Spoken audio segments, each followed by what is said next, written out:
Mi nombre es Irene Ulet y tengo 32 años. Hace 5 años, mi hermana les dijo a mis padres que había dejado la facultad de medicina. Mintió, y esa única mentira me costó a toda mi familia. Me dejaron de hablar. Bloquearon mi número. Se saltaron la graduación de mi residencia. No estuvieron en mi boda.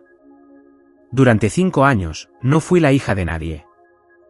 Luego, el mes pasado, mi hermana fue llevada de urgencia a la sala de emergencias, sangrando, inconsciente, muriendo. El equipo de trauma llamó al cirujano jefe. Las puertas se abrieron, y cuando mi madre vio el nombre en la bata blanca que caminaba hacia la camilla de su hija, agarró los brazos de mi padre con tanta fuerza que le dejó moretones. Antes de entrar en esto, por favor tómense un momento para darle me gusta y suscribirse, pero solo si esta historia realmente resuena con ustedes. Y dejen su ubicación y hora local en los comentarios. Quiero saber dónde están ahora mismo. Ahora, déjenme llevarlos de vuelta al otoño de 2019, a una mesa de cocina en Hartford, Connecticut, y a la última vez que mi padre me miró con orgullo. Al crecer, había 2 hijas en la casa Ulet, pero solo una que importaba. Mi hermana, Mónica, es 3 años mayor. Salió del vientre actuando, obras de teatro escolares, consejo estudiantil, la chica que podía hablar con cualquier adulto en cualquier cena y hacerlo reír. Mis padres, Jerry y Diane Ulet, de Hartford, Connecticut, gente sencilla, de clase media, la adoraban por ello. Papá dirigía una planta de fabricación. Mamá llevaba la contabilidad a tiempo parcial. Valoraban 2 cosas por encima de todo, las apariencias y la obediencia. Mónica cumplía con ambas impecablemente, todos los días. Yo era la callada, la que tenía la nariz metida en un libro de biología en Acción de Gracias mientras Mónica era el centro de atención en la mesa. No era rebelde. No era difícil. Simplemente era invisible. Hay una diferencia entre ser olvidado y nunca haber sido visto en primer lugar. Aquí tienen un pequeño ejemplo. En 8º grado, llegué a la Feria de Ciencias Estatal, la única niña de nuestra escuela. El mismo fin de semana, Mónica tenía una actuación de teatro comunitario. Adivinen a dónde fueron mis padres. Cuando llegué a casa con una cinta de 2º lugar, papá la miró y dijo, «Qué bien, Renie». No preguntó de qué trataba mi proyecto. Nunca lo hizo. Me decía a mí misma que no me dolía. Me decía a mí misma que no necesitaba la atención. Puse todo mi empeño en mis calificaciones, mis clases avanzadas, mis solicitudes. Pensé que si no podía ser la hija que notaban, sería la hija que no podrían ignorar. Y por un breve y brillante momento, lo fui. El día que me aceptaron en el programa de medicina de la Oregon Health and Science University, a 3.000 millas de Hartford, algo cambió. Por primera vez en mi vida, mi padre me miró, realmente me miró, y dijo 5 palabras que había esperado 18 años para escuchar. Pero ya llegaré a eso. Primero, necesitan entender lo que Mónica hizo cuando se dio cuenta de que el foco de atención se estaba moviendo. La carta de aceptación llegó un martes de abril. Lo recuerdo porque Mónica estaba de visita durante el fin de semana. Tenía 22 años y trabajaba como coordinadora de marketing en una empresa de nivel medio en Stanford. Un buen trabajo, una buena vida. Lo bueno era el límite de Mónica, aunque nunca lo admitiría. Papá leyó la carta en la mesa de la cocina. Sus cejas se levantaron. Oregon Health and Science, dijo, lentamente, como si estuviera saboreando las palabras. Esa es una facultad de medicina de verdad. Luego me miró. Quizás llegues a ser alguien, después de todo, Renie. No era un cumplido, no realmente, pero era lo más parecido a uno que había recibido de él. Y me aferré a ello como si fuera oxígeno. Mamá llamó a la tía Ruth esa noche. Llamó a su hermana. Llamó a 2 vecinos. Irene entró en la facultad de medicina. ¿Puedes creerlo? Su voz tenía un tono que nunca antes había escuchado, orgullo. Orgullo genuino y sin diluir dirigido a mí.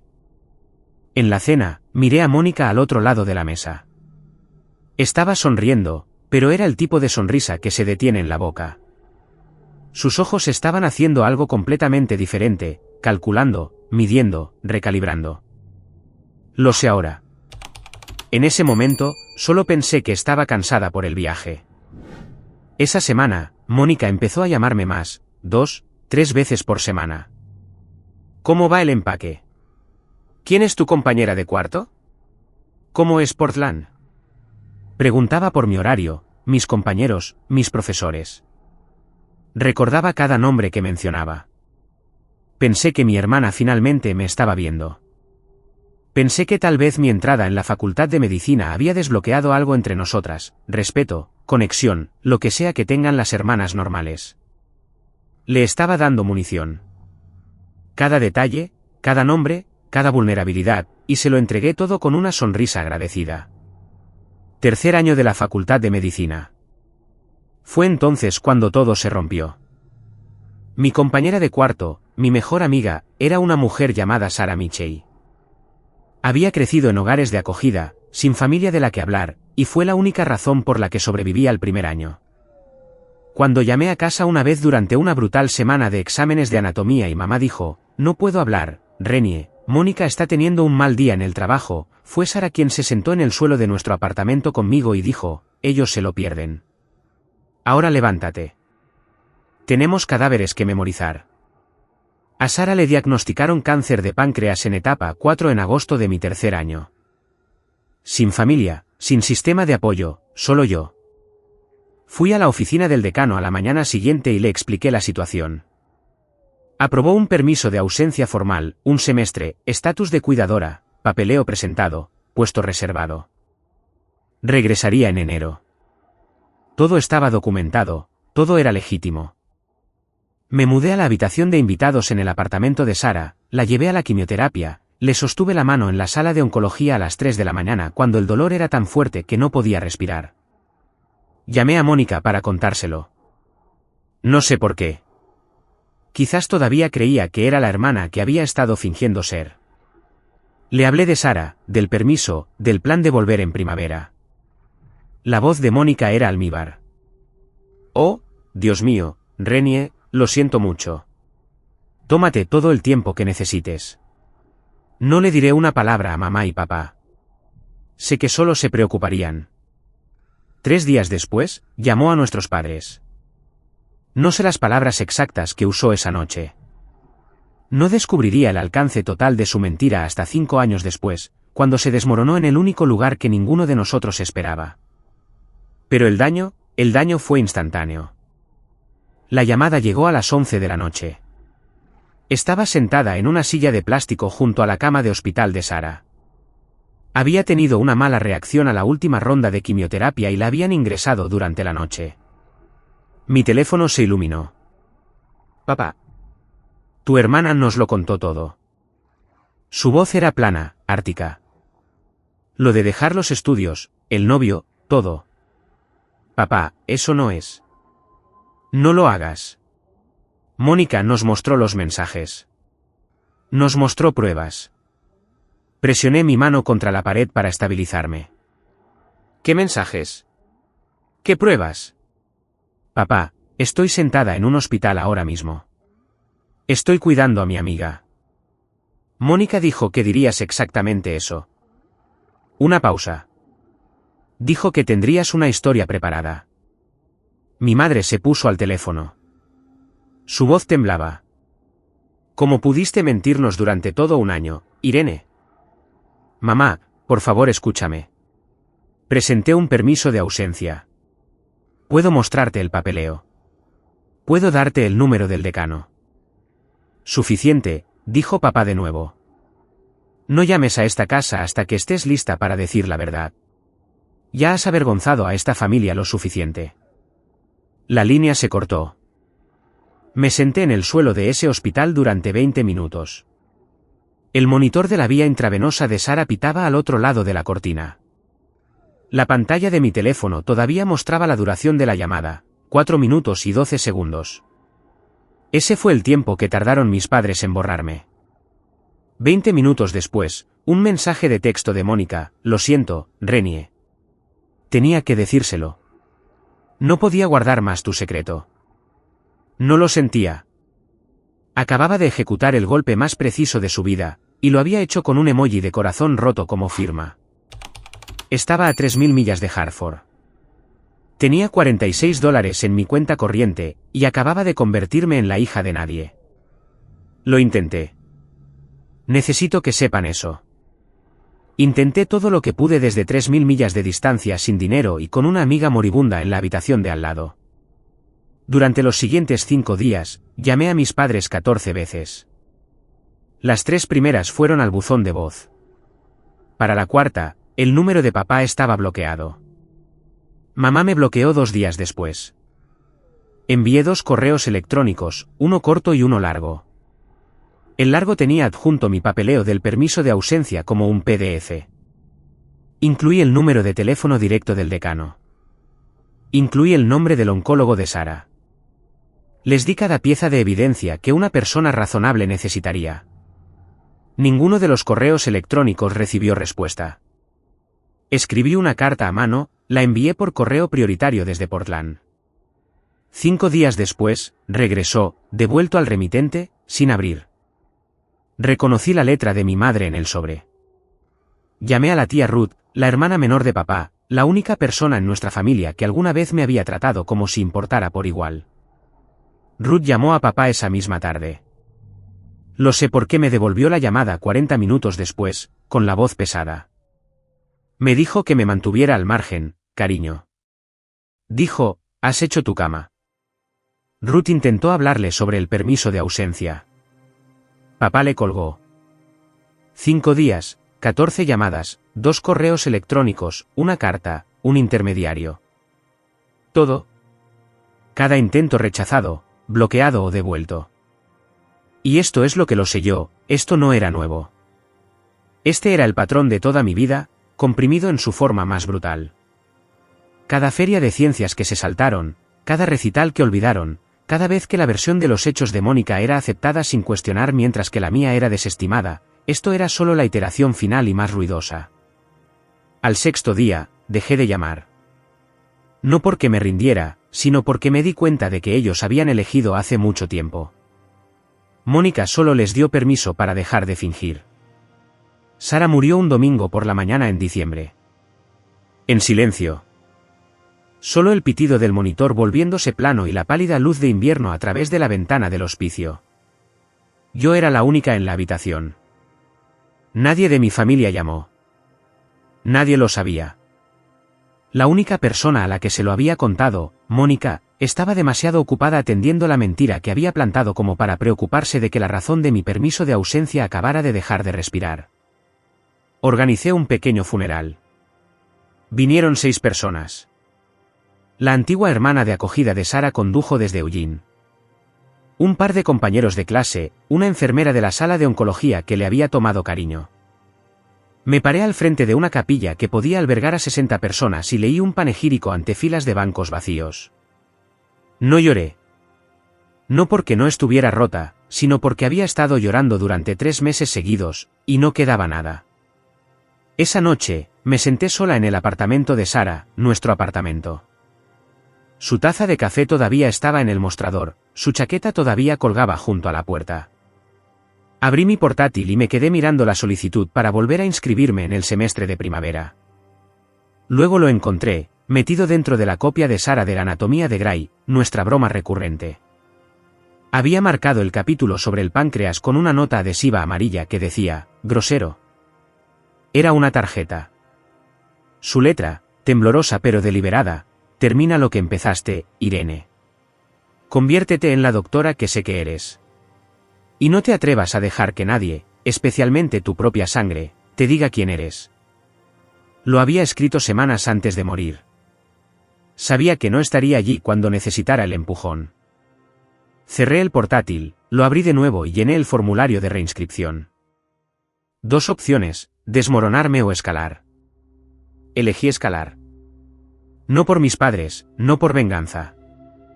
Por Sara, y por la versión de mí misma en la que ella creía. Regresé en enero. Sin apoyo familiar, sin red de seguridad. Pedí préstamos estudiantiles adicionales, acepté un puesto de asistente de investigación a tiempo parcial y comí sobras de la cafetería del hospital más veces de las que admitiré. A la Facultad de Medicina no le importa tu vida personal. Los exámenes de anatomía no se pausan porque tu familia te haya repudiado.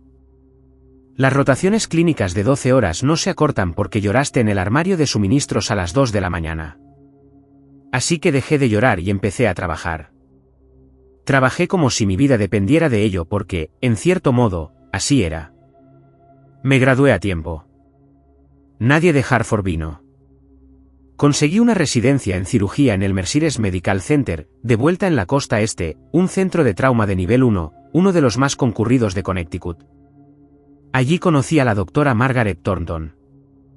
Maggie, 58 años, jefa de cirugía emérita, con la complexión de un cable de acero envuelto en una bata de laboratorio. Se convirtió en la mentora que necesitaba desesperadamente y en la figura materna que había perdido. En el tercer año de residencia, conocí a Nathan Calvel. Era un abogado de derechos civiles que hacía trabajo pro bono en una clínica comunitaria cerca del hospital. Ojos tranquilos, humor seco. La primera persona a la que le conté la historia completa que no se inmutó, no me compadeció, no intentó arreglarlo. Simplemente escuchó. Luego dijo, te mereces algo mejor. 4 palabras. Eso fue suficiente. Nos casamos un sábado por la tarde en el patio trasero de Maggie. 30 invitados. El padre de Nathan me acompañó al altar. Había enviado una invitación a Hartford.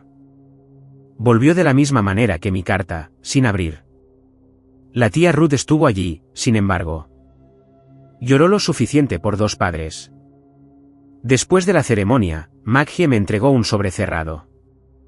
Una nominación, dijo. No lo abras todavía. No estás lista. Lo guardé en el cajón de mi escritorio sin hacer preguntas. Pasaron 5 años. Me convertí en alguien que no reconocerían. Ahora, necesito hacer una pausa aquí por un segundo. Si alguna vez han estado en una situación en la que su familia se negó a escuchar su versión, donde la verdad no importaba porque la mentira de otra persona era más fuerte, dejen un fuego en los comentarios. Y si creen que mis padres se van a arrepentir de esto, escriban karma. Sigamos, porque lo que sucedió después, ni siquiera yo lo vi venir. Enero, día de hoy. Tengo 32 años. Soy la jefa de cirugía de trauma en el Merciless Medical Center. Tengo una casa en los suburbios con un porche que recibe buena luz matutina, un esposo que me hace reír todos los días y un golden retriever llamado Hipócrates, Hippo para abreviar, que nunca me ha juzgado por comer cereal a medianoche. Es una buena vida, una real, construida ladrillo a ladrillo con mis propias manos. Pero hay un tipo específico de dolor que nunca se desvanece por completo. Vive en el espacio hueco entre tus costillas, justo donde se supone que debe estar una familia. Ya no me despierto llorando. No reviso mi teléfono esperando un código de área de Hartford, pero cada acción de gracias, hay un momento, solo un instante, en el que pongo la mesa, cuento los platos y siento la ausencia como un miembro fantasma. La tía Ruth todavía llama todos los domingos. Ella es mi hilo de conexión con ese mundo. Nunca pregunto por ellos, pero siempre escucho cuando ella ofrece información. Mamá y papá están sanos. Mónica se divorció hace 2 años. Ahora vende dispositivos médicos. La ironía no se me escapa. La semana pasada, Ruth llamó con algo diferente en su voz. ¿Cautelosa? Irene, hay algo que necesito decirte sobre Mónica. Algo preocupante. Antes de que pudiera terminar, mi localizador del hospital sonó. Activación de trauma. Le dije a Ruth que la llamaría de vuelta. Nunca tuve la oportunidad. Porque lo que Ruth estaba tratando de decirme ya estaba en camino, precipitándose por la enero del 91 a 60 millas por hora en un sedán que estaba a punto de pasarse un semáforo en rojo. Y en menos de 1 hora, aquello sobre lo que Ruth me estaba advirtiendo estaría yaciendo en mi mesa de operaciones, desangrándose, con mis padres en la sala de espera y mi nombre en el expediente. Simplemente aún no lo sabía. Permítanme retroceder, porque lo que Mónica hizo no fue una sola mentira. Fue una campaña. Ruth me había estado dando piezas a lo largo de los años, a regañadientes, con cuidado, como si estuviera desactivando una bomba, un cable a la vez. Y la imagen que pintó fue peor de lo que había imaginado. Durante 5 años, Mónica mantuvo la narrativa. En cada acción de gracias, cada Navidad, cada reunión familiar, interpretaba el papel de la hermana mayor afligida. Realmente no hablamos de Irene, les decía a los primos. Es demasiado doloroso para mamá y papá. Sacudía la cabeza, bajaba la voz, dejaba que el silencio hiciera el trabajo. Pero no se detuvo en el silencio.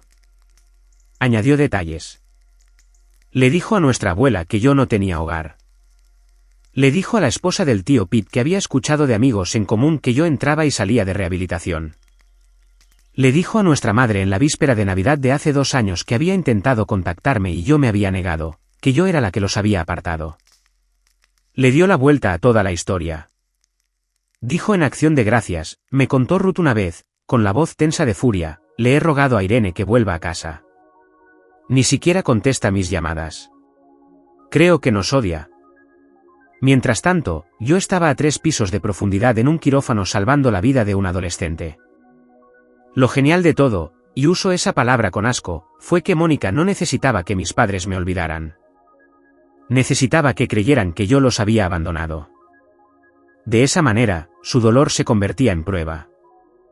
Su silencio se justificaba, y ella seguía siendo exactamente lo que siempre había sido, la hija leal, la única que se quedó. No los estaba protegiendo. Estaba protegiendo su posición. Y había una cosa más que Ruth me dijo, algo que no supe hasta mucho más tarde, que hizo que todo el cuadro fuera aún más oscuro. Pero ya llegaré a eso. Nathan me contó esto durante un café una mañana hace 6 meses. Había estado guardándoselo durante 2 años. Hay algo que no te dije, dijo, dejando su taza con cuidado, de la manera en que lo hace cuando está a punto de dar malas noticias con su voz de abogado. Hace 2 años, recibí una llamada de recursos humanos de tu antiguo hospital. Alguien usando un nombre falso se había puesto en contacto con ellos preguntando por el estado laboral de Irene Oulet. Querían saber si alguna vez había sido sancionada, si tus credenciales eran legítimas. Me quedé mirándolo. ¿Quién? Hice que un colega rastreara la consulta. La dirección IP provenía de Hartford. La cocina quedó en silencio. La cola de hipo golpeaba contra el suelo. La cafetera siseaba. Estaba tratando de encontrar algo, dije. Cualquier cosa, confirmó Nathan. Cualquier cosa que pudiera usar para mantener viva la historia, para demostrar que eras un fraude. No encontró nada. No, porque no hay nada que encontrar. Agarré mi taza con fuerza. Podía sentir el calor atravesando la cerámica. No solo mintió sobre mí una vez, Nathan. Me ha estado cazando. Extendió la mano sobre la mesa y puso la suya sobre la mía. Eso no es rivalidad entre hermanas, Irene. Eso es algo completamente diferente. Tenía razón. Mónica no había dicho una mentira y seguido adelante. Había construido una arquitectura de engaño, muros de carga, vigas reforzadas. Y había pasado 5 años asegurándose de que ninguno de ellos se agrietara. Cada historia de las fiestas, cada rumor susurrado, cada consulta falsa era otro ladrillo. Podría haber hecho algo entonces, llamar a un abogado, confrontar a mis padres, hacer estallar todo. Pero no lo hice, porque la vida estaba a punto de hacerlo por mí de la manera más brutal, pública e irónica imaginable. Y comenzó con un localizador a las 3 de la mañana. Jueves por la noche, enero, 3 y 7 de la madrugada. El localizador me sacó de un sueño profundo. Nathan se movió a mi lado, murmuró algo. Y Paul levantó la cabeza desde los pies de la cama. La pantalla brillaba en la oscuridad, trauma de nivel 1. Colisión de vehículo motorizado, mujer sola, 35 años. Traumatismo abdominal contuso. Hemodinámicamente inestable. Tiempo estimado de llegada, 8 minutos. Me vestí en 4 minutos, conduciendo en 6. Las carreteras estaban vacías y mojadas, con ese tono particular de negro que te da enero en Connecticut. Repasé el caso en mi cabeza como siempre lo hago, mecanismo de la lesión, probable afectación de órganos, opciones quirúrgicas. Colisión de vehículo motorizado, traumatismo abdominal contuso, signos vitales inestables. Probable rotura esplénica, posible laceración hepática. Había hecho esta cirugía 100 veces. Entré con mi tarjeta por la entrada de la bahía de ambulancias y caminé directamente a la sala de trauma. Mi equipo ya se estaba reuniendo, 2 residentes, una enfermera de trauma, anestesia en espera. Tomé la tableta de admisión del puesto de la enfermera jefe y deslicé hasta el expediente de la paciente entrante. Paciente, Mónica Dulet. Fecha de nacimiento, 14 de marzo de 1990. Contacto de emergencia, Gerald Ulet, padre. Dejé de caminar. El ruido del pasillo, los pitidos, el intercomunicador, el chirrido de los zapatos sobre el linóleo, todo se retiró como una marea. Por 2 segundos, quizás 3, no era una cirujana.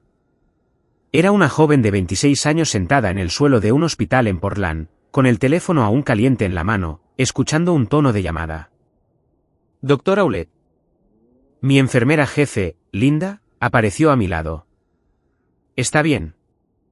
Levanté la vista, parpadeé, dejé la tableta. Estoy bien. Preparen la sala 2 y llamen al doctor Patel. Lo quiero en espera. La sirena de la ambulancia sonaba en la distancia, acercándose. Y detrás de esa ambulancia, lo supe antes de poder verlos, venían 2 personas a las que no había enfrentado en 5 años. Las puertas de la ambulancia se abrieron de golpe y la camilla llegó rápido.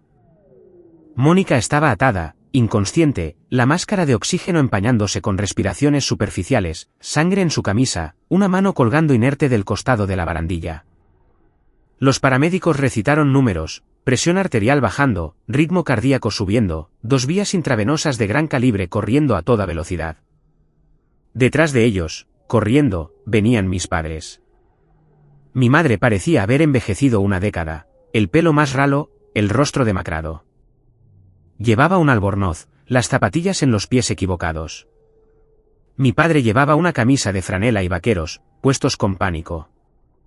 Su rostro era del color del papel viejo. «Esa es mi hija», gritó pasando por delante de la enfermera de triaje. «¿A dónde la llevan?» «Necesito hablar con el médico a cargo». La enfermera, una mujer llamada Carla con la que había trabajado durante 3 años, levantó ambas manos. «Señor, la familia debe esperar en la sala de espera de cirugía. El equipo de trauma ya está aquí. La jefa se está encargando de esto personalmente». ¿La jefa? Papá agarró el brazo de Carla. «Tráigame a la jefa ahora». Carla miró a través de la mampara de cristal hacia la sala de trauma. Me miró a mí, con la bata, los guantes, mi identificación colgando de la parte superior de mi pijama quirúrgico. Leyó el nombre. Lo leyó de nuevo. Sus ojos se abrieron de par en par por una fracción de segundo. Hice un pequeño gesto negativo con la cabeza.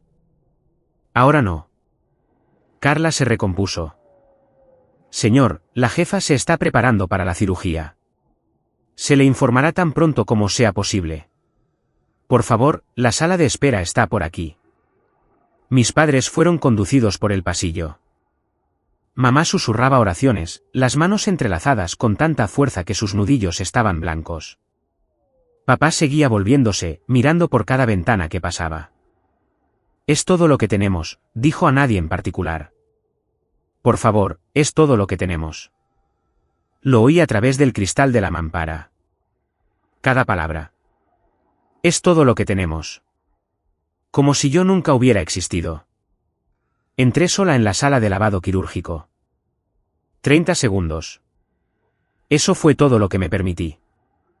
Abrí el grifo, dejé que el agua caliente corriera sobre mis manos, me miré en el espejo de acero inoxidable sobre el lavabo, distorsionada, deformada, como se sentía todo en ese momento.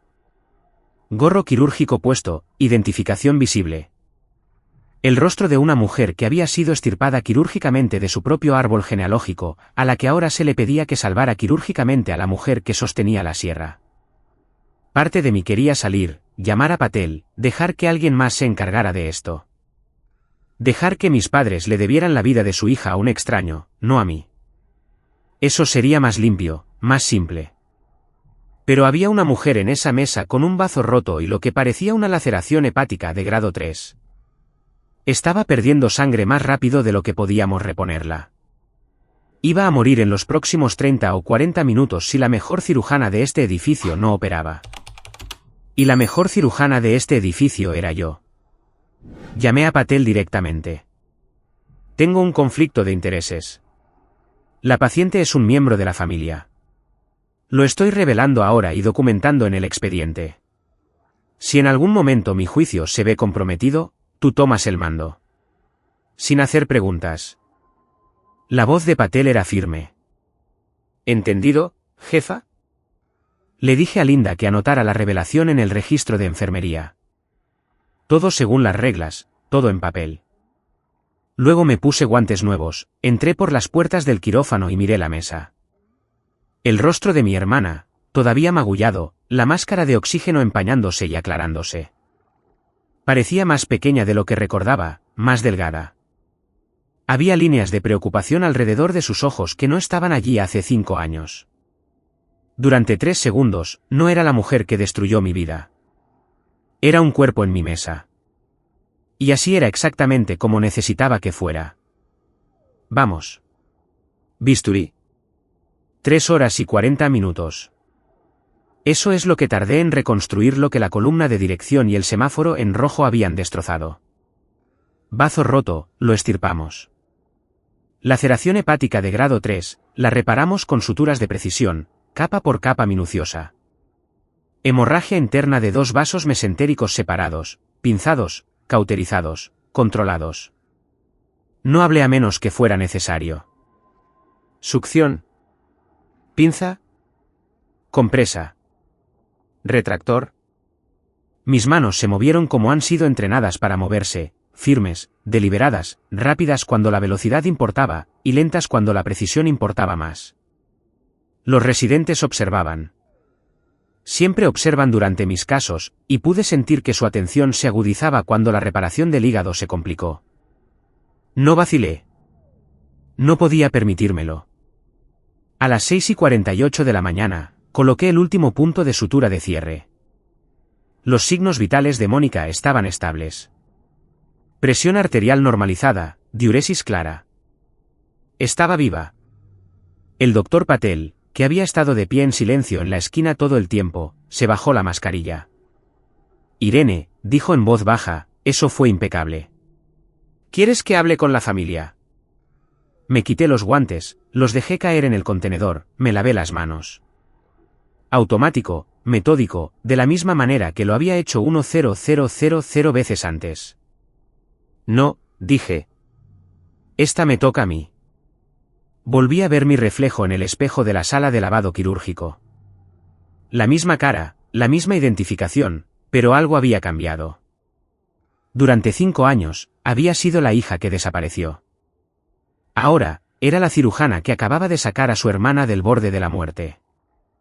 Esos 2 hechos estaban a punto de colisionar en una sala de espera a 40 pies de distancia, frente a todo mi equipo del turno de noche. Me arreglé el pijama quirúrgico, revisé mi identificación, respiré una vez. Luego caminé hacia la sala de espera. El pasillo nunca se había sentido tan largo. La sala de espera tenía ese silencio fluorescente que tienen los hospitales a las 7 de la mañana. Otras 2 familias estaban esparcidas en los rincones lejanos. Un televisor murmuraba informes meteorológicos para nadie. Y en la fila del centro, sentados rígidos, sin dormir, aterrorizados, estaban mis padres.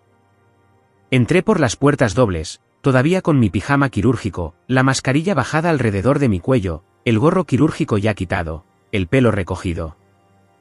Mi identificación colgaba a la altura del pecho, impresa en letras de imprenta limpias que cualquiera podía leer desde 6 pies de distancia, doctora Irene Ulet, MD, fax, jefa de cirugía de trauma.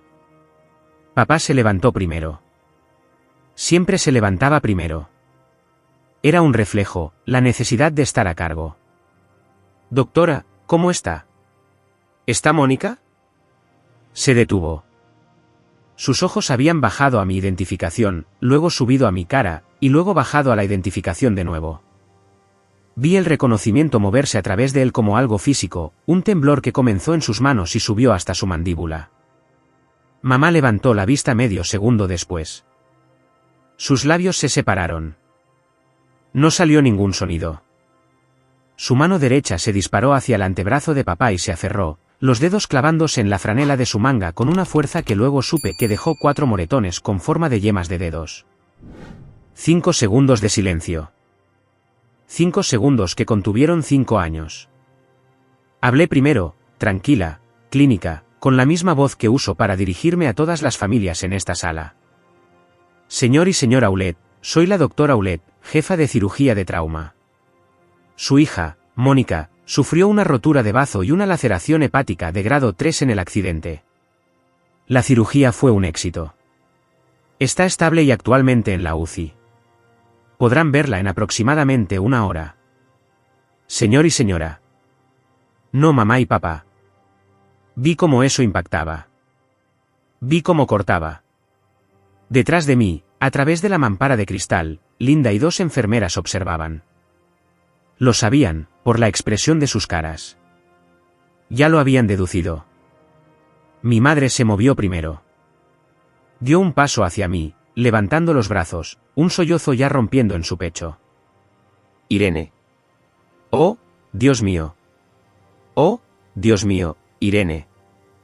Di un paso atrás. Medio paso. Educado. Inconfundible. Se congeló. Sus manos quedaron suspendidas en el aire entre nosotras, y luego, lenta y dolorosamente, cayeron a sus costados. La voz de papá salió como grava arrastrada sobre hormigón. ¿Eres doctora? Lo soy. ¿Eres la jefa? Lo soy. Pero Mónica dijo. Cerró la boca, la abrió, la volvió a cerrar. Podía ver la maquinaria de su mente tratando de reensamblar 5 años de certeza que se desmoronaban en tiempo real. Mamá estaba llorando ahora, no en silencio. Pensábamos que habías dejado los estudios. Pensábamos. Ella nos dijo que estabas. Les dijo que había dejado los estudios. Que tenía un novio con problemas de drogas. Que no tenía hogar. Que me negaba a contactarlos.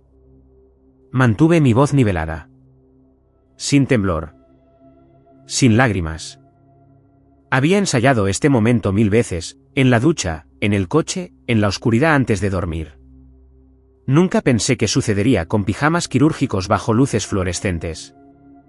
Nada de eso era verdad. Ni una sola palabra. A través del cristal detrás de mí, pude ver a Carla llevarse una mano a la boca. Un residente, el doctor Kimura, de 2º año, apartó la mirada, con la mandíbula apretada. Linda dejó su portapapeles y se quedó mirando. Papá intentó redirigir la conversación. Viejo instinto. Este no es el momento ni el lugar, Irene. Tu hermana está en la UCI. Lo sé. Acabo de pasar 3 horas y 40 minutos asegurándome de que sobreviva. Así que sí, papá, soy consciente de dónde está. No tenía nada. Por primera vez en mi vida, mi padre, un hombre que nunca había carecido de un decreto, no tenía absolutamente nada. El silencio estaba haciendo el trabajo que yo nunca podría haber hecho. 5 años de llamadas bloqueadas, cartas devueltas, correos electrónicos ignorados, nada de eso había hecho mella. Pero estar aquí, viva y realizada y llevando la prueba en mi pecho, eso era más fuerte que cualquier cosa que pudiera haber escrito en una carta. Mamá se apoyó en el respaldo de una silla para estabilizarse. Las cartas, susurró. Dijiste que enviaste cartas. 2 correos electrónicos con mi papeleo del permiso de ausencia adjunto. Una carta escrita a mano enviada por correo prioritario. La devolviste sin abrir. Reconocí tu letra en el sobre. Se apretó el puño contra la boca. Papá miraba al suelo. Llamé 14 veces en 5 días. Le pedí a la tía Ruth que hablara con ustedes. Le dijiste que se mantuviera al margen. No estaba acusando. Estaba recitando. Eran hechos. Y los hechos no necesitan volumen.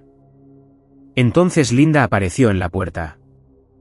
No conocía la historia completa, todavía no, pero tenía asuntos del hospital. Doctora Aulet, siento interrumpir. El presidente de la Junta vio el registro de traumas de la noche. Me pidió que le transmitiera. El comité de selección del médico del año le envía sus felicitaciones por el resultado quirúrgico de esta noche. Linda lo dijo como diría cualquier cosa rutinaria. No tenía idea de que acababa de detonar una segunda bomba.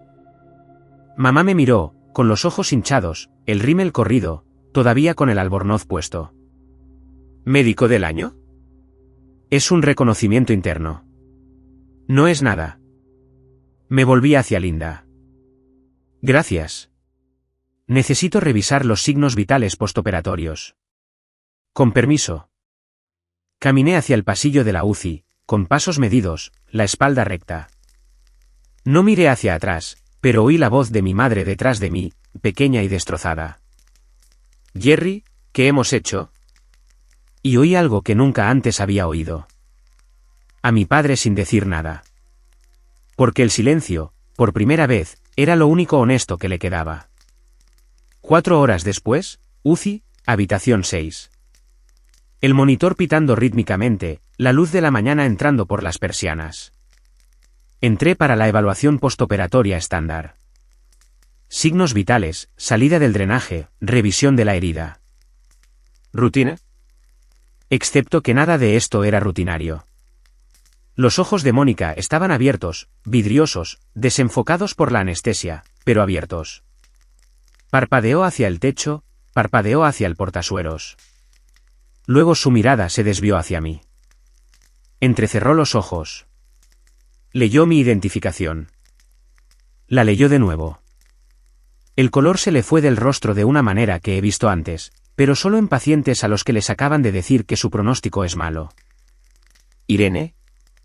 Su voz era papel de lija. Buenos días, Mónica. Soy tu cirujana titular. Sufriste una rotura de bazo y una laceración hepática de grado 3 por el accidente. La cirugía salió bien. ¿Te vas a recuperar por completo? ¿Eres doctora? No era una pregunta, era una revelación. Soy la jefa de este departamento. Lo he sido durante 2 años. Lo vi suceder, el mismo espectro por el que había pasado papá, pero más lento, porque Mónica lo estaba procesando a través de un goteo de morfina y lo que sospecho que era un terror naciente. Confusión primero, luego incredulidad, luego miedo. Y luego ahí estaba, la expresión que había visto toda mi vida, el rápido parpadeo detrás de los ojos, el cálculo.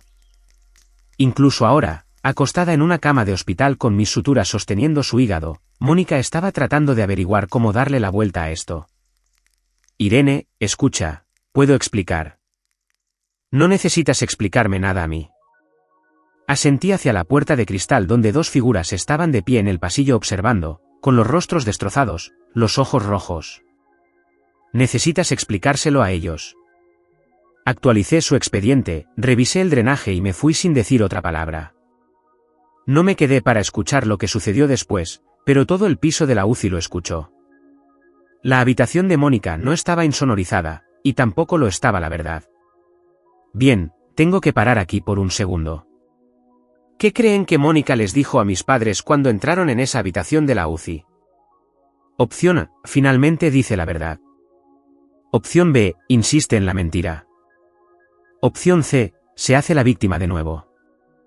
Dejen su respuesta en los comentarios. Y si aún no se han suscrito, ahora es el momento, porque la siguiente parte de la historia es donde todo se viene abajo. Me enteré de lo que pasó por Linda, que lo escuchó de la enfermera de la UCI que lo escuchó a través del cristal. Si eligieron la opción C, felicidades. Conocen a mi hermana. En el momento en que mis padres entraron, Mónica comenzó a llorar, sollozos grandes y entrecortados que tiraban de sus puntos y hacían que el monitor cardíaco se disparara. Mamá, papá, tienen que creerme. Nunca quise que llegara tan lejos. Tenía miedo por ella. Papá se paró a los pies de la cama. Su voz apenas estaba controlada. Mónica, Irene es cirujana. Es la jefa de cirugía de trauma en este hospital. No lo sabía. Dijo que envió cartas, correos electrónicos. Llamó 14 veces. Le pidió a Ruth que interviniera. La voz de mamá era plana, hueca. ¿Es eso cierto?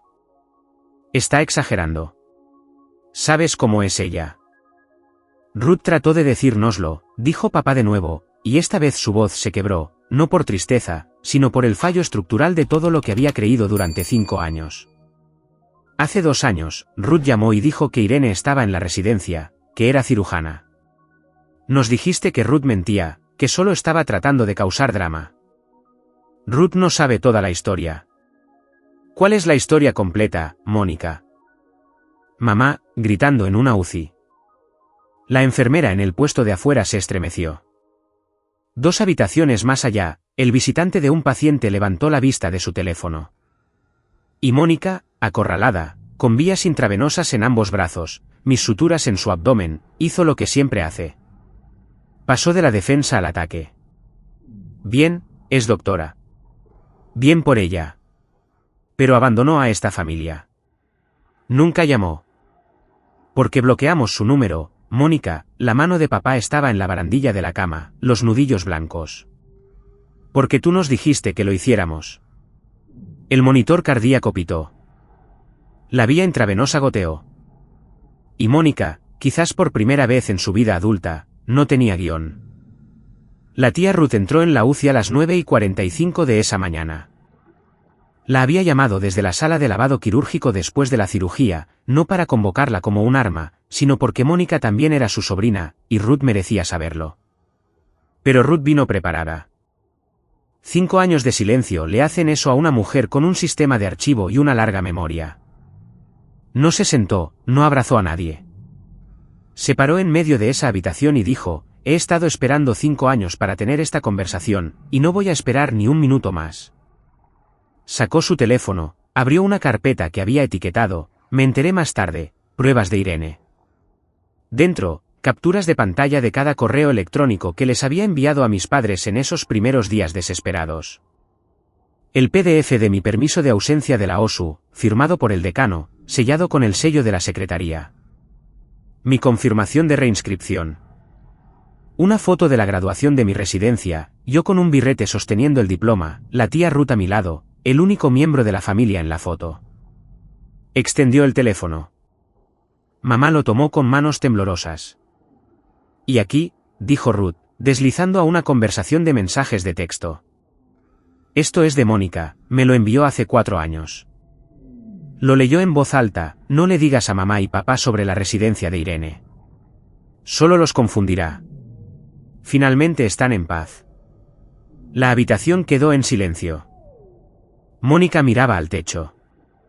Su mandíbula estaba apretada, pero el cálculo había desaparecido de sus ojos. Lo que lo reemplazó fue algo que nunca antes había visto allí, la mirada de alguien que se ha quedado sin habitaciones donde esconderse. Me dijiste que me mantuviera en silencio por el bien de la familia, dijo Ruth, mirando directamente a Mónica. Pero esta familia no ha tenido paz. Ha tenido un apagón de 5 años. Ruth se volvió hacia mis padres. Y ustedes dos, permitieron que esto sucediera. No porque no amaran a Irene, sino porque amar a Mónica era más fácil. Nadie discutió. No quedaba nada con qué discutir. Mamá se hundió en la silla junto a la cama de Mónica, pero ya no miraba a Mónica. Estaba desplazándose por el teléfono de Ruth, leyendo mis correos electrónicos uno por uno. Sus labios se movían mientras leía. Se detuvo en el último, el que había enviado la noche antes de la graduación de mi residencia. Sé lo que dice. Lo he releído 100 veces en mi propia carpeta de enviados, mamá, no sé si leerás esto. Hoy me gradúo de la residencia. Ojalá estuvieras aquí. Sigo siendo tu hija. Nunca dejé de ser tu hija. Mamá se dobló en la silla, sin llorar. Era más que eso. Era el sonido de alguien enfrentando todo el peso de un error que nunca podrá deshacer. Papá estaba de pie junto a la ventana, de espaldas a la habitación, sus hombros temblaban. La tía Ruth me dijo más tarde que era la primera vez que había visto a su hermano mayor llorar en 62 años. Ni una vez. Ni en el funeral de su madre. Ni cuando su negocio casi quebró. Nunca. Lloró ahora, en silencio, mirando hacia el estacionamiento mientras el monitor pitaba detrás de él. Mónica yacía en la cama. Había dejado de hablar. La vía intravenosa goteaba. Sus ojos estaban fijos en un punto en el techo. No quedaba nada que actuar, ninguna audiencia que le creyera. La persona que había interpretado durante 35 años yacía en pedazos en el linóleo, y ninguna cantidad de encanto, lágrimas o reformulación inteligente iba a recomponerla. Te perdiste su boda, Jerry. La voz de Ruth era tranquila ahora, agotada. El padre de Nathan la acompañó al altar. ¿Entiendes lo que eso significa? Papá no se apartó de la ventana, pero habló. 4 palabras, bajas, rotas por el centro. ¿Qué hemos hecho? No era una pregunta. No estaba preguntando. Estaba condenando. Y saber la verdad y saber qué hacer con ella, son 2 cosas muy diferentes. Regresé esa tarde, al final de mi turno, 22 horas desde que el localizador me despertó. Pero, ¿quién cuenta? Mis padres todavía estaban allí. Por supuesto que estaban. ¿A dónde más irían? ¿De vuelta a la casa donde habían pasado 5 años fingiendo que solo tenían una hija? Mamá se levantó en el segundo en que entré. Su cara estaba hinchada, los ojos casi cerrados de tanto llorar. Irene, cariño, lo siento mucho. Lo siento. Levanté la mano, suave pero firme. Te escucho, y creo que lo sientes. Pero, lo siento, es una palabra. Es un punto de partida, no una línea de meta. Lo que necesito es tiempo. Papá se apartó de la ventana. Parecía haber envejecido 5 años desde esta mañana. Queremos arreglar esto. Entonces necesitan entender algo. Mantuve la voz serena. Esto no era ira. Era claridad, del tipo que solo llega después de haber quemado todas las demás emociones y lo que queda es la verdad, limpia y simple. No soy la chica a la que enviaron lejos. No soy la chica que les rogó que escucharan durante 5 días desde 3000 millas de distancia.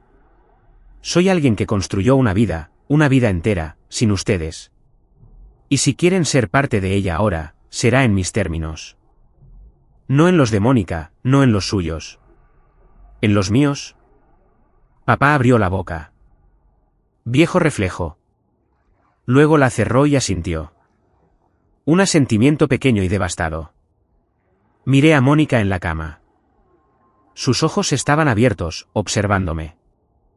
Cuando te recuperes, dije, tú y yo vamos a tener una conversación. Una real. Pero no hoy. Hoy, eres mi paciente. No mezclo las 2 cosas. Me fui. Espalda recta, pasos medidos. No me di la vuelta. No estoy cerrando la puerta, pero soy yo quien decide cuándo se abre, cuán ancha y quién entra. 2 semanas después, Mónica fue dada de alta. Su incisión estaba sanando. El resto de ella, no tanto. Elegí el lugar, una cafetería en Middletown, a medio camino entre su apartamento y mi casa. Terreno neutral. Nathan vino pero se sentó en una mesa separada cerca de la ventana, fingiendo leer informes. No estaba fingiendo. Mónica entró pareciendo alguien que había sido vaciado por dentro. Había perdido peso, la cirugía más no comer harán eso. Y la confianza que usualmente llevaba como colonia se había ido. Por primera vez en mi memoria, mi hermana mayor aparentaba exactamente su edad. Se sentó, envolvió sus manos alrededor de una taza de la que no bebió, miró la mesa. No hice preámbulos. No voy a gritarte. No voy a enumerar cada mentira. ¿Sabes lo que hiciste? Lo que quiero saber es por qué. Silencio, lo suficientemente largo como para que el barista llamara el nombre de alguien y resonara en las paredes. Luego, en voz baja. Porque ibas a ser todo lo que yo no era, y no pude soportarlo. Dejé que eso se asentara. Eso es honesto. Lo primero honesto que me has dicho en 10 años. Lo siento, Irene. Sé que lo sientes. Pero, lo siento, no me devuelve los años. Lo siento, no pone a papá en mi boda. Lo siento, no deshace el envío de esa caja que mamá me devolvió. Mis cosas de la graduación de la secundaria, devueltas como si estuviera muerta para ella. Ella apartó la mirada. Sus ojos estaban húmedos, lágrimas reales. Ahora sé la diferencia. Luego dijo algo que no esperaba. También llamé a tu facultad de medicina 2 veces.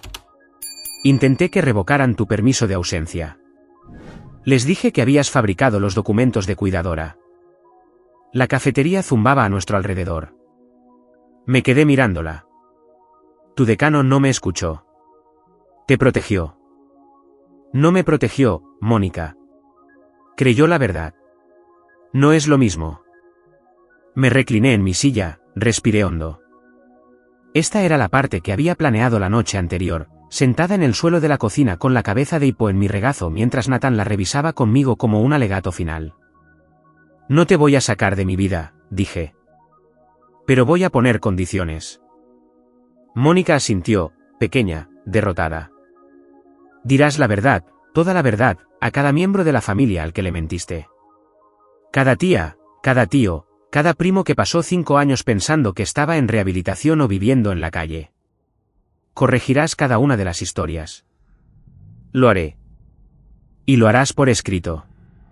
Un correo electrónico al grupo familiar, a las 47 personas. Ruth confirmará que todos lo reciban. Otro asentimiento. Me reuní con mis padres por separado la semana siguiente. Nathan me llevó. Nos sentamos en la mesa de su cocina, la misma mesa donde papá había leído mi carta de aceptación todos esos años atrás. La misma mesa donde Mónica había sonreído solo con la boca.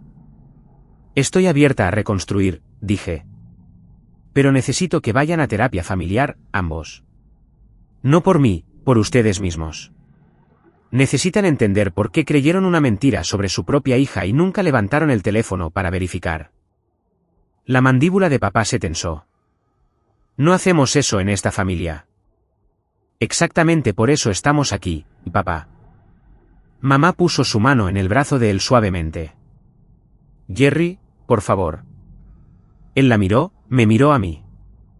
Algo detrás de sus ojos se resquebrajó. No se abrió, todavía no, pero se resquebrajó. Está bien. Me levanté para irme, luego me volví. Una cosa más. El padre de Nathan me acompañó al altar. Eso sucedió. No podemos deshacerlo. Pero si quieren conocer a sus futuros nietos, empiecen ahora. No con grandes gestos, con constancia. Las disculpas caducan. Los límites no. Esa es la diferencia entre sentimiento y estructura. Un mes después, la gala del médico del año. 200 personas en el salón de baile del Hotel Hartford Marquis. Cirujanos, jefes de departamento, administradores de hospital, donantes, miembros de la junta. Copas de cristal tintineando, identificaciones en cordones, un cuarteto de cuerdas tocando algo clásico que nadie escuchaba. Llevaba un vestido negro sencillo. Nathan estaba en una mesa delantera luciendo como si hubiera nacido en traje. Maggie Thornton se sentaba a su lado, con los brazos cruzados, una leve sonrisa en su rostro, la que reserva para momentos que ha estado diseñando durante años. El presentador subió al podio. La médico del año de este año, una cirujana cuya excelencia clínica, con postura bajo presión y compromiso con sus pacientes han establecido un nuevo estándar para esta institución, la doctora Irene Ulet, jefa de cirugía de trauma. Aplausos. Una ovación de pie del personal de cirugía que me había visto trabajar. Caminé hacia el escenario, el foco cálido, el podio sólido bajo mis manos. Lo hice corto. Hace 5 años, casi renunció. No porque no pudiera hacer el trabajo, sino porque perdí a las personas que pensé que necesitaba para seguir adelante. Lo que aprendí es que las personas que necesitas no siempre son aquellas con las que naces. A veces son las que te eligen. Miré a Maggie, a Nathan, a mi equipo en la tercera fila. Luego miré al fondo del salón, en la última fila. 2 asientos que Ruth había arreglado discretamente. Mis padres. Mamá con un vestido azul marino que probablemente había comprado esa semana, papá con una corbata que claramente odiaba. Ambos sentados con las manos en el regazo, mirando hacia el escenario con expresiones que solo puedo describir como dolor y orgullo librando una guerra en la misma cara. Y a veces, dije, aquellos con los que naces encuentran el camino de regreso. Tarde, pero aquí. Mamá se cubrió la boca. Papá se puso de pie. Los aplausos llenaron el resto. Después de la gala, papá encontró a Nathan cerca del guardarropa. Se paró frente a mi esposo por un largo momento. Te debo una disculpa. Debería haber sido yo. Nathan, cortés hasta la médula, extendió su mano. Con todo respeto, señor, debería haber sido muchas cosas. Pero estamos aquí ahora. Se dieron la mano. Los ojos de papá estaban rojos. No la soltó de inmediato. Mónica envió el correo electrónico un miércoles por la noche. Ruth confirmó la entrega a las 47 direcciones. No lo leí hasta la mañana siguiente. Nathan me trajo café y puso el portátil en la mesa de la cocina sin decir una palabra. Él sabe cuándo darme espacio. Eran 3 párrafos. Sin excusas, sin lenguaje florido, solo los hechos expuestos. Había mentido sobre mi abandono de la Facultad de Medicina. Había fabricado pruebas. Había mantenido el engaño durante 5 años. Había impedido deliberadamente que nuestros padres supieran la verdad. Terminó con, Irene nunca abandonó a esta familia. Me aseguré de que creyeran que lo hizo. Eso es enteramente mi responsabilidad. Las respuestas llegaron en oleadas. La esposa del tío Pete llamó a Ruth llorando, había repetido la historia de rehabilitación de Mónica en un club de lectura hacía 2 años. El primo David en Vermont le envió a Mónica una respuesta de una línea, ya no sé quién eres. Nuestra abuela, Nana June, de 89 años, la matriarca que había dejado de preguntar por mí en acción de gracias porque Mónica le dijo que era demasiado doloroso, me llamó directamente. Tengo 89 años, dijo, con su voz fina como el papel pero furiosa, y nunca me han mentido tan a fondo mi propia sangre. Irene, perdona a una anciana por no verlo. No hay nada que perdonar, Nana. Te mintieron. A todos nos mintieron. Nadie organizó un boicot a Mónica. Nadie envió mensajes de grupo declarándola muerta para ellos. Pero la confianza que había acumulado, la moneda que había estado gastando durante 35 años, se había ido. Se podía sentir en el silencio después de su correo electrónico, en las respuestas que no llegaron, en las invitaciones que silenciosamente dejaron de llegar. Nadie castigó a Mónica. Simplemente dejaron de creerle. Y para alguien que había construido toda su identidad en ser creída, eso fue castigo suficiente. Mis padres comenzaron la terapia en febrero. Una terapeuta en West Hartford llamada Doctora Rena, tranquila, directa, del tipo de mujer que no te deja esquivar una pregunta. A mamá le gustó de inmediato. Había estado cargando el peso de su pasividad como una piedra en el bolsillo de su abrigo, y la primera vez que la doctora Rena lo nombró, facilitación a través del silencio, mamá se derrumbó en la consulta y no paró de llorar durante 40 minutos. Eso es lo que me dijo Ruth. Yo no estaba allí. No era mi sesión para presenciar. A papá le costó. Iba, se sentaba en la silla, respondía preguntas con el menor número de palabras posible. La doctora Rena le dijo, según me transmitió Ruth, que su necesidad de tener razón, su negativa a reconsiderar una decisión una vez tomada, había sido el muro de carga de todo este desastre. Mónica proporcionó la mentira, pero el orgullo de papá la consolidó en su lugar. No discutió con ella. Esa podría haber sido la primera señal de cambio. A las 3 semanas de terapia, mamá me envió una carta, escrita a mano. La ironía no se nos escapó a ninguna de las dos. Te fallé, escribió. No solo cuando creí a Mónica, sino cada vez que elegí la paz sobre la justicia. Cada vez que dejé que el temperamento de tu padre decidiera lo que era verdad. Cada vez que te vi de pie en el umbral, callada y esperando, y me dije a mí misma que estabas bien porque era más fácil que admitir que no era lo suficientemente valiente para luchar por ti. La leí en la mesa de la cocina. Hippo dormía sobre mis pies.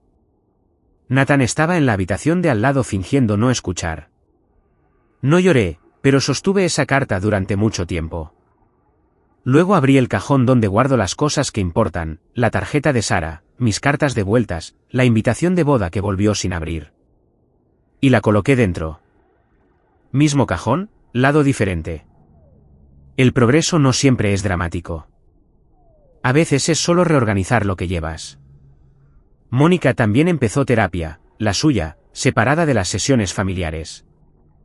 Sé esto porque Ruth me lo dijo y porque Mónica lo mencionó brevemente, con torpeza, la segunda vez que nos reunimos para tomar un café. Hemos tenido 3 de estas reuniones hasta ahora. Cada una corta, cada una rígida, cada una un poco más honesta que la anterior. La primera vez, se quedó mirando sus manos y no dijo nada útil. La segunda vez, me habló de la terapia. La tercera vez, dijo algo que realmente tuvo impacto. No espero que me perdones. Ni siquiera sé si lo merezco. Pero quiero que sepas que estoy intentando no ser más esa persona. Tomé un sorbo de mi café, lo dejé. Entonces demuéstramelo. Las palabras son baratas en esta familia. Siempre lo han sido. Demuéstramelo con el tiempo. Ella asintió. No insistió. No actuó. Eso era nuevo. ¿Le creo? Honestamente, no lo sé. He pasado toda una vida leyendo las actuaciones de Mónica, y todavía no estoy segura de dónde termina su actuación y dónde comienza su verdadero yo. Quizás ella tampoco esté segura. Quizás para eso es la terapia. Pero creo en la posibilidad del cambio. Eso es todo lo que puedo ofrecer ahora mismo. Ella lleva mi cicatriz quirúrgica en su cuerpo, 7 pulgadas, abdomen superior izquierdo, pasando de rojo a blanco durante el próximo año. Cada vez que se vista, cada vez que vea su reflejo, verá la marca dejada por la hermana que intentó borrar. La hermana que, cuando más importaba, sostuvo un bisturí con manos firmes y eligió el juramento sobre la ira. Yo llevo su daño en mi memoria, 5 años de silencio alojados en algún lugar entre mis costillas. Estamos en paz, de la manera más extraña y dolorosa en que 2 hermanas pueden estarlo. Y quizás con suficiente tiempo real, sin glamour, constante, encontraremos el camino hacia algo que no sea estar en paz, algo mejor. Algo nuevo. Estoy sentada en mi oficina en Mercedes. Es tarde. El pasillo exterior está silencioso, esa quietud particular que tienen los hospitales después de que se van los últimos visitantes y antes de que comience la energía del turno de noche. Mi placa con mi nombre está en la puerta. Mis diplomas están en la pared, no porque necesite verlos, sino porque los residentes sí. En mi escritorio, una foto de boda enmarcada, Nathan, Maggie, la tía Ruth, 30 invitados, un patio trasero bajo la luz de octubre. No hay padres en la foto. Pero en la estantería de al lado, una nueva foto tomada hace 3 semanas. Mamá y papá de pie en mi porche delantero, con abrigos, pareciendo un poco perdidos. Las manos de papá están en sus bolsillos. Mamá está a media sonrisa, esforzándose demasiado pero esforzándose. Es incómodo. Es imperfecto. Es real. Si están viendo esto y se ven a sí mismos en mi historia, ya sea que sean los que fueron silenciados o los que silenciaron, quiero decirles algo. La verdad no caduca. No importa si tarda 5 días o 5 años. La verdad tiene una forma paciente de aparecer exactamente cuando más se necesita. No puedes apresurarla, pero tampoco puedes huir de ella. No me vengué de mi hermana. No necesitaba venganza. Me convertí en alguien que no la necesitaba. Y eso resultó ser la respuesta más devastadora de todas. No una trama, no un plan, solo una vida vivida plenamente en mis propios términos. Y si están esperando que su familia los vea, realmente los vea, dejen de esperar. Véanse a sí mismos primero. Construyan la vida que merecen con las personas que aparecen. Y cuando los demás finalmente se den la vuelta, que encuentren una puerta que ustedes controlan. Ustedes deciden cuándo se abre. Ustedes deciden cuán ancha. Ustedes deciden quién entra. Eso no es venganza. Es arquitectura. Domingo por la mañana, primera semana de febrero. Nieve ligera cayendo fuera de la ventana de la cocina, del tipo que no cuaja pero hace que todo parezca que está siendo perdonado suavemente. Estoy haciendo tostadas francesas. Nathan está moliendo granos de café, cantando desafinadamente algo en la radio. Hippo está apostado debajo de la mesa, optimista sobre las migajas. Suena el timbre. Me seco las manos en una toalla y abro la puerta principal. Mamá y papá, de pie en el porche con sus abrigos de invierno. Papá sostiene una botella de zumo de naranja como si no estuviera seguro de qué hacer con sus manos. Mamá tiene una lata de galletas caseras, sus pastas de té, las que solía hacer para cada evento escolar de Mónica y para ninguno de los míos. Hola, dice mamá, nerviosa, esperanzada. Entren, digo. El café está casi listo. Papá entra, mira alrededor de la cocina como si estuviera catalogando todo, la casa en la que nunca ha estado, la vida que casi nunca supo que existía. Se aclara la garganta. Lo miro. Mi padre, 62 años, de pie en mi cocina por primera vez, pidiendo permiso para ser útil. Puedes poner la mesa, papá. Él asiente, va al armario que le señalo, saca platos, los cuenta, me mira. 4. Los pone uno por uno, con cuidado, como si pudieran romperse si no es delicado. Nathan le da café. Mamá me abraza junto a la estufa. No un abrazo dramático de película, solo uno silencioso. Brazos a mi alrededor, la frente contra mi hombro. Sin palabras. Aferrándose. Hippo mueve la cola. La nieve cae afuera. Las tostadas francesas chisporrotean. No es perfecto. No es la infancia que merecía ni la reconciliación que prometen las películas. Pero es real. Y lo real es más de lo que tuve durante mucho tiempo. Mi nombre es doctora Irene Ulet. Tengo 32 años, y finalmente, lenta y cuidadosamente, me estoy permitiendo ser la hija de alguien de nuevo. 4 platos. Es un comienzo. Si esta historia resonó con ustedes, si los hizo pensar en su propia familia, sus propios límites, o en alguien que han perdido y encontrado, déjenme un comentario. Díganme, ¿qué habrían hecho ustedes? ¿Habrían abierto esa puerta? Y si quieren más historias como esta, consulten la descripción para encontrar una que creo que les encantará igual. Gracias por estar aquí. Los veré la próxima vez.